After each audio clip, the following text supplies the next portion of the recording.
Okay, yeah, our snare. So, it's in stereo. I'll open up a stereo filter.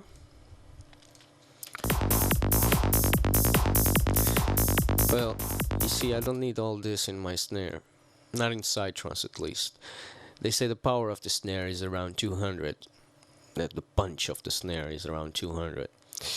And I know some Psytrance producers that only low cut it till 200, so it still has the punch, but in many tracks that doesn't work very well, and I'll tell you why. Because we want our bass to be very clear, and if we have stuff going around in 200, it's not going to be clear, because that's where the punch of the bass is situated as well. Everything below 200, or let's say 150 something, it's the sub frequencies of the bass, and from this point up it's the higher frequencies and the medium frequencies of the bass. So for personal experience, I know that if I put my snare using this frequency, my bass loses a bit of power. It might be that your objective, and it could work in the type of track you're doing, but not in this one.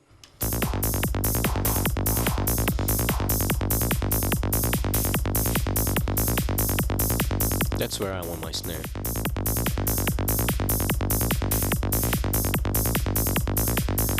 Bit of volume.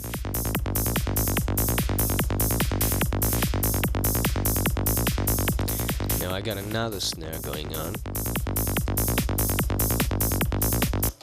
And you see, this is like a closed snare compared to the other one. It's like it's close to you. No reverb whatsoever. Clean. This is like, sounds like it has a bit of tail and reverb. Still,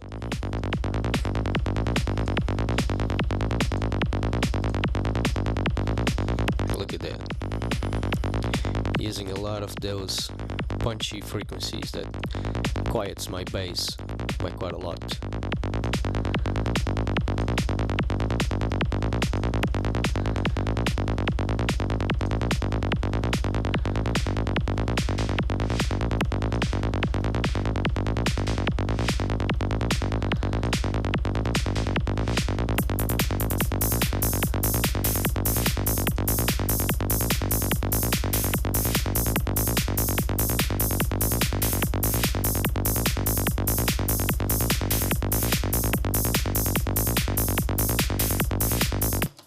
Now I want to add some presence to my snare, and for that I'm using this baby.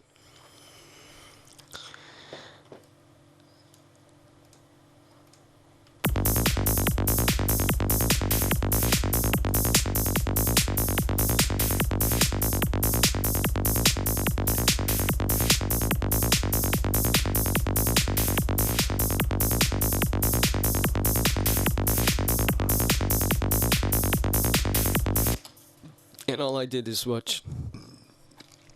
I gave it a little bit of, I gave it a ice shelf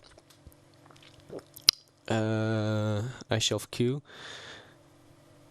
Yeah, I just boosted a bit from, let's say, 3K till 20, just to give it a bit of bright to the snare, and that's it.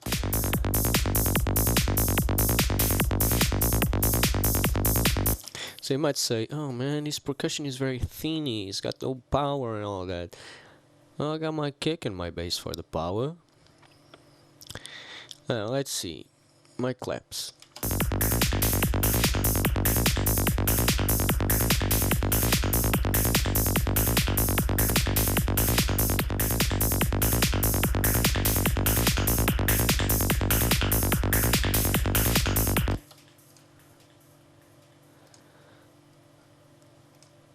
Let's see what this is covering.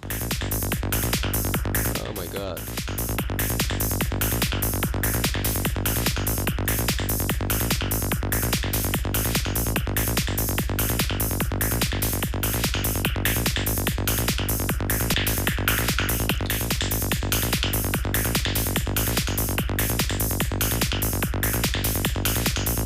Alright, I just boosted here to see what do I want to bright up, and it looks like it's about 6K, but if I use the ice shelf,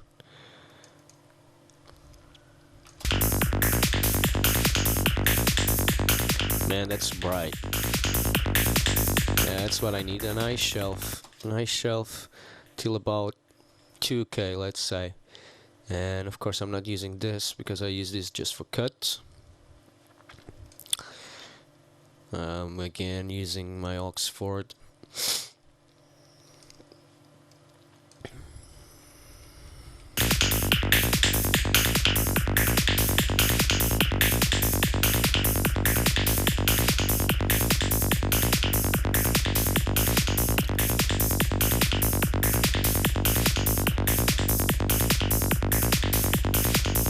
Let me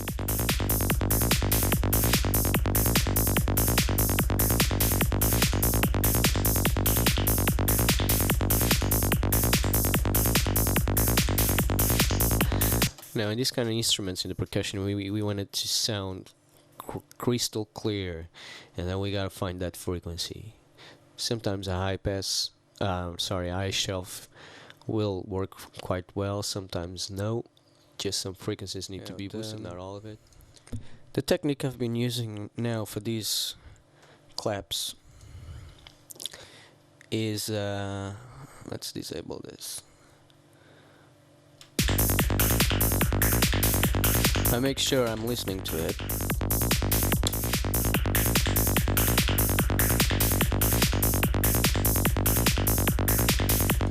And then I just try to brighten it up so it brings it up.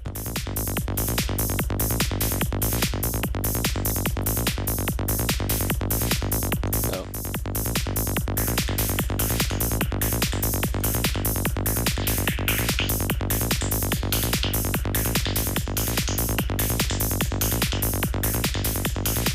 I think I'm going with the ice shell for that.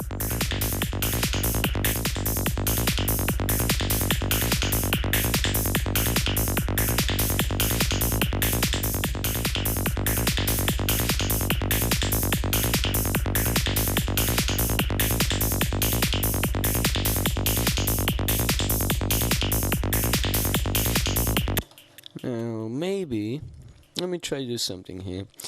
I'm going to try to add stereo separation, and I'm going to use a stereo delay like we mentioned before. I'm going to load my preset for stereo.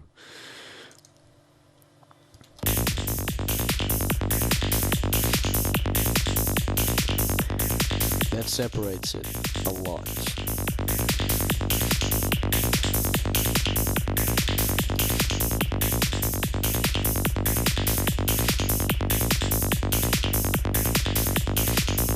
Because it's one of those percussion elements that can be off, a little bit off of the percussion.